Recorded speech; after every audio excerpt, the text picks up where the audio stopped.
Rhino Lifeline was started in 2012 in response to the rhino poaching, which had escalated from 13 rhino poached in 2008 to about 668 rhino that had been poached in 2012. So it was Investec's response to this crisis. It started off as a partnership with Dr. Will Folds, and since then has extended into a number of other strategic partnerships. Investec Rhino Lifeline is a project that's been set up to try and do our bit to do whatever we can to help to save the rhino. One of the things that we need your help with is to share the bad news about what is happening, because unless the whole world becomes more aware, we can't even begin to do things to save them. And then hopefully from there you can take that message and start to spread it, not just in South Africa, but in other parts of Africa, and very importantly, countries in Asia who consume these products. And if we can do that, we might just be able to get them to stop wanting these products, which means the poachers will stop poaching the animals. And if the animals survive, in the end, we survive. The main aim of Investec Rhino Lifeline was really to raise awareness, and we do that through a number of avenues.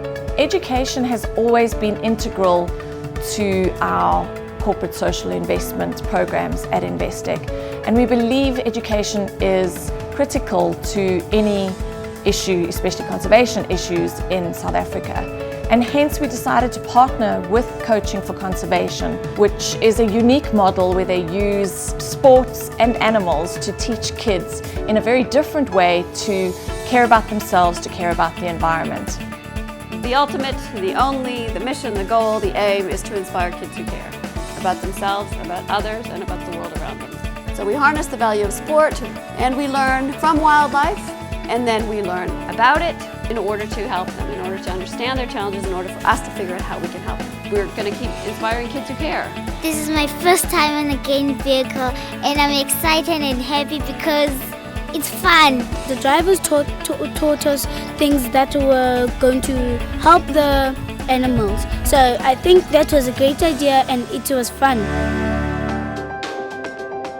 We also then realized that we couldn't just focus on protecting rhino in South Africa, and that there was another side to this whole story, and that in fact we needed to do more on the demand reduction side. So we actually partnered with Wilderness Foundation on their demand reduction strategy. And what that is a very distinctive approach to going to Vietnam, raising awareness on the ground, and predominantly with the youth. So it's very much a youth focus, which aligns with our strategy in South Africa, where we're focusing largely on educating the youth. It's very important that we change the patterns in the user countries of the illegal horn. The critical thing though is we have to reduce the demand.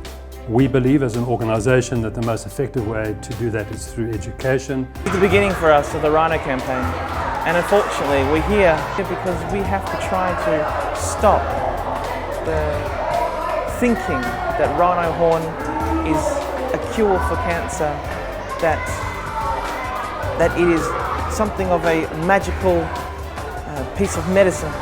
We cannot stop the demand. It would be impossible to stop the poaching.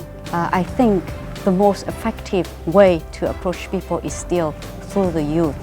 The children will go home and tell their parents that it's wrong, and the parents will have to listen to their children. We've been traveling down this road for almost 3 years now. It can sometimes get quite disheartening when you see those numbers escalating, where we're still sitting with 2 to 3 rhino killed every single day. To be a part of a program where you know that you are actually making a difference. You're making a difference in the lives of not only the people involved in the day-to-day fighting of this crisis, but also in teaching kids about more to life. It's incredibly rewarding to know that we can actually make a difference.